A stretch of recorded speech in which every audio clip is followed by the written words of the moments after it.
Sual verirlər ki, Uca Allah Quran-ı Kərimdə buyurur ki, pis qadınlar pis kişilərə, pis kişilər isə pis qadınlara, eləcə də yaxşı qadınlar yaxşı kişilərə, yaxşı kişilər də yaxşı qadınlara layiqdirlər. Bəs nə üçün bəzi peyğəmbərlərin həyat yoldaşları, yəni zövcələri qeyri-müsəlman olub? Yəni bu ayə ilə bəzi peyğəmbərlərin həyat yoldaşlarının qeyri-müsəlman olması arasında ziddiyyət varmı? Cavab budur ki, qeyd olunan ayə Ən-Nur surəsinin 26-cı ayəsidir. Və bu ayənin təfsirində, təfsir alimləri arasında bir neçə rəy var. Bu rəylərdən biri budur ki, ayədə qeyd olunan əl-xabisatu sözü pis qadınlar yox, pis sözlər və pis davranışlar deməkdir. Və necə ki İbn Kəsir, İbn Abbasdan rivayet edir ki, bu ayənin təfsirində pis sözlər danışmaq pis insanlara aiddir. Pis insanlar da ancaq pis sözlərə layiqdirlər. Həmçinin təmiz və gözəl sözlər demək isə yaxşı insanlara yaraşır. Yaxşı insanlar da ancaq gözəl sözlərə layiqdirlər. Əvvəla bunu qeyd edim ki, bu ayə Nur surəsinin 26-cı ayəsi, bundan əvvəlki ayələr Ayşə radiyallahu anhənin pak və təmiz olması barədə Uca Allahın nazil etdiyi ayələrdən sonra gəlir. Və bu ayə də əslində Ayşə radiyallahu anhə barədə nazil olan, yəni onun bəraətini, onun təmizliyini bildirən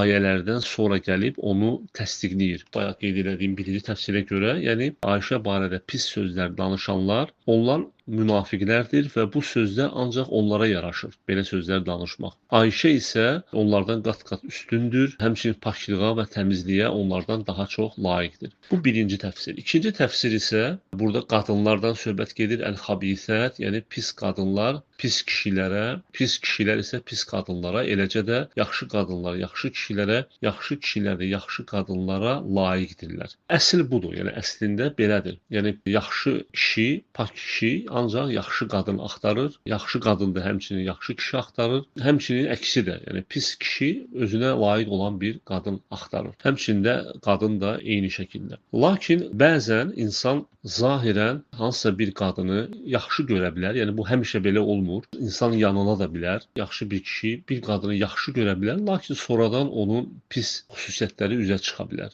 Həmçinin bəzi peyğəmbərlərin, məsələn Lut əleyhissalam, Nuh əleyhissalamın zövcələri bildiyimiz kimi onlar müsəlman olmayıblar, kafir olublar. Lakin biz fikir versək, onlar yəni bu seçimdə səhv etsələr də Allah həmin qadınları o peyğəmbərlərlə birlikdə saxlamadı. Nuh əleyhissalam zövcəsi, yəni onun həyat yoldaşı kafir olduğu üçün boğuldu. Həmçinin Lut əleyhissalam Allah Taala əmr edir ki, ona öz ailəvi götür, çıx, heç kim arxaya baxmasın, yalnız zövcədən başqa. Yəni o baxacaq və kafirlərlə birlikdə məhv olacaq. Necə ki, Qurani-Kərimdə bu barədə ayələr var. Həmçinin fikir versən, Firon özü kafir idi, zövcəsi isə mömin idi. Lakin sonda nə oldu? Firon öz ordusu ilə dənizdə boğuldu, lakin həyat yoldaşı isə qaldı. Yəni Allah Taala bildirir ki, əsl budur. Lakin peyğəmbərlərdən bəziləri, yəni bu seçimdə yanılsalar da Allah Taala onları o halda saxlamadı. Çünki Allah Taala heç vaxt möminləri pis vəziyyətdə saxlamır, onlara çıxış yolu qoyur. Və ona görə bu ayənin bəzi peyğəmbərlərin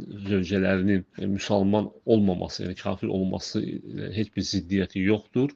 Ayədə yəni qeyd olunur ki, əsl budur. Lakin birdən belə olsa, yəni əslində bu nəyə dəlalət eləyir? Peyğəmbərlər özləri də qeybi bilmirdilər. Birdən belə bir hadisə olsa da Uca Allah onları həmin o pislikdən təmizləyir.